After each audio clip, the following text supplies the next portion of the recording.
I was the only boy born into a girl's village after 20 years.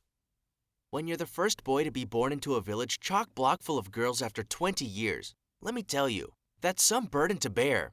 All you guys out there are probably thinking it must be like winning the lottery. Girls flocking to your feet everywhere. Yeah, it kinda was like that at first, but then things just got weird. Okay, so I live in a small village in East Europe, and the women have been giving birth to only girls for the past 20 years. We aren't really sure why, but my village believes that they got cursed from a witch that they kicked out a long time ago. But if you ask me, I think God is the one punishing us for kicking her out. On top of all that, people in my village are not allowed to marry people from the outside. So, the moment my parents realized I was a boy, they quickly wrapped me up in a blanket and kept my gender a secret. They told everyone I was a girl and that my name was Jackie, when in actual fact, I was a boy and my name was Jared.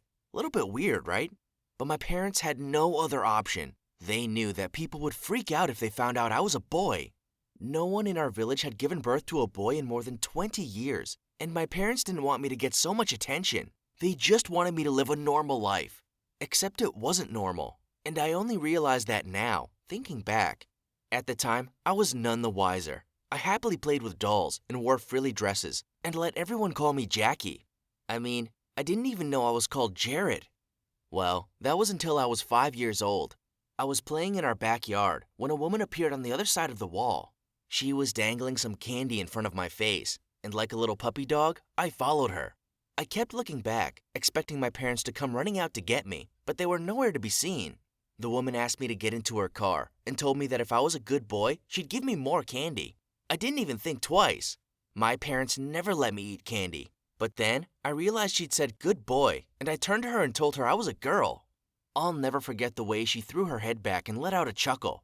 She looked at me and said, "Sure, Pumpkin, and I'm the President of the United States." Oh, look, there's a flying pig. I fell for it and looked, and the next moment, she'd lifted up my dress and said, "See, you're a boy, you little freak." I didn't understand what she was talking about. And then she explained that I was a boy and that my parents had been lying to me. Then she said the village mayor was offering a reward to the first woman to give birth to a son. And seeing as my parents were keeping me a secret, she'd hand me over and collect the reward money herself. I was too young to fully understand, but I knew I was in serious trouble. I started screaming and thrashing my arms about, and this only made her drive faster. I have no idea why I did what I did next, but suddenly I jumped onto her knee. She couldn't see where she was going, and that's when we crashed. We could have died, but I didn't care. At that moment, all I wanted was to get away from that horrible woman. And it was my lucky day, because all that happened was her car got a bit crushed, but I escaped without even a scratch. I started running back towards our village, and she was chasing me, but I was too fast for her. My parents suddenly drove by, and my mom burst into tears. Well, there was nothing that woman could do. She was well and truly caught now. Turns out she'd escaped from a nearby psychiatric clinic, and they came and picked her up promptly. My parents had no other choice. They had to tell the mayor and everyone else that I was actually a boy, and that my name was Jared. But I like being Jackie, I told them. That just made my mom cry more, and when she switched my dresses for shorts and t-shirts, I felt strange. I thought no one would want to be my friend anymore, but I couldn't have been more wrong. All of a sudden, every girl wanted to be my friend. I was the center of attention, and honestly, it was too much. I was just a kid. Suddenly, I had girls hanging off me, wanting to play with me all the time. How come I was more popular as a boy than a girl? Anyway, the older I got, the more intense it became. When I turned 12, the village mayor started a new tradition. From now on, every year on my birthday, I'd sit on a throne for the whole day, and all the women who wanted to conceive baby boys would come and bow at my feet. And one by one, they'd reach out and kiss my feet. It freaked me out so much. But the mayor told me he'd buy me a special gift if I did this one thing for the village. One time, though, it was taken too far. One woman wouldn't stop kissing my toes, and suddenly, I felt a sharp pain shooting through my body. She'd gotten so carried away, she'd actually bitten down. I was even bleeding. After that, I refused to do it the following year. It was just some stupid ritual that the village thought would bring them luck. And come on, it wasn't even working. I was still the only boy.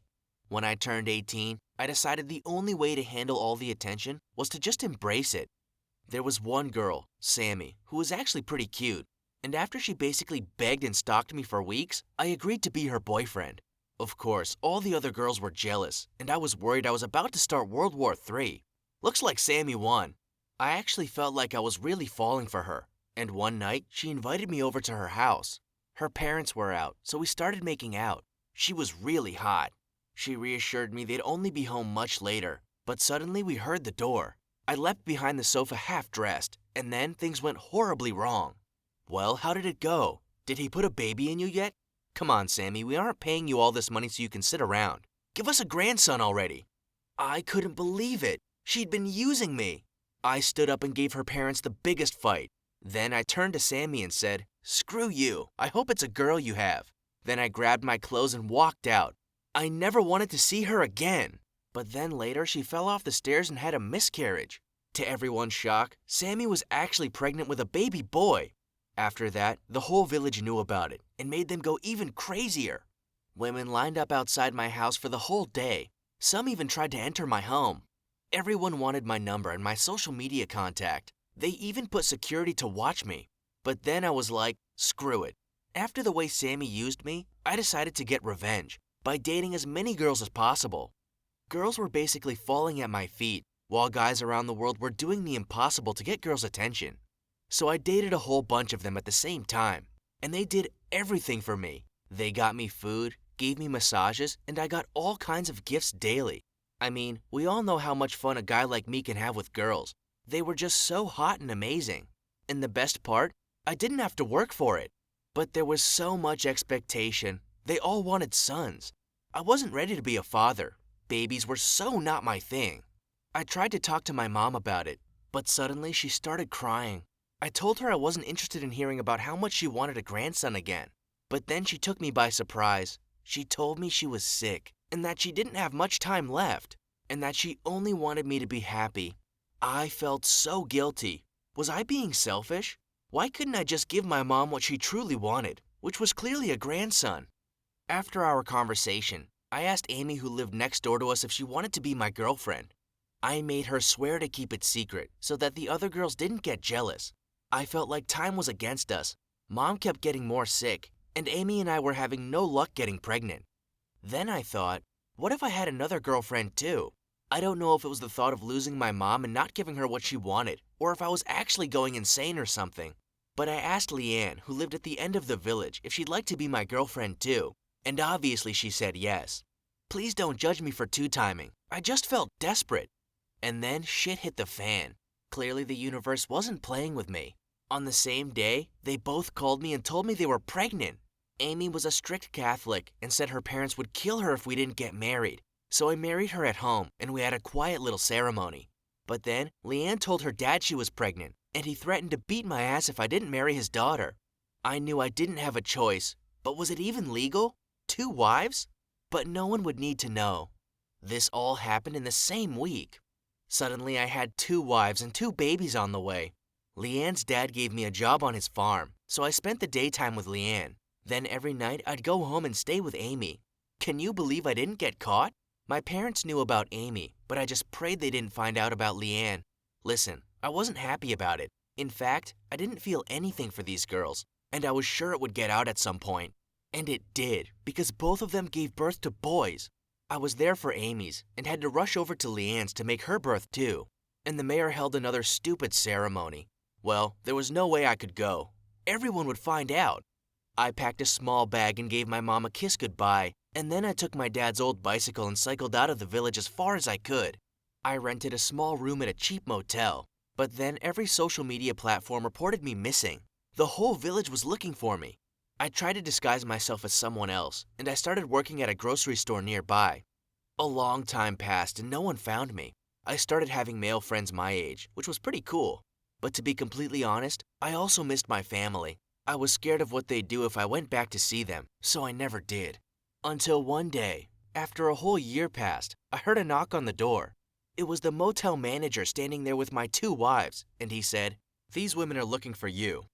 I wanted to run, but I saw that they were holding 2 adorable baby boys. My 2 wives told me, "We want you back. We don't care that you're married to both of us, but if it's too much for you, you can choose one." I hated how my life was like before, But after seeing my 2 boys, I couldn't stay here. My village needed me to have more children. Both of my wives were pretty cool, so I decided to stay married to them both. And eventually, I got a third wife after a few years. And today, I became the proud father of 10 boys.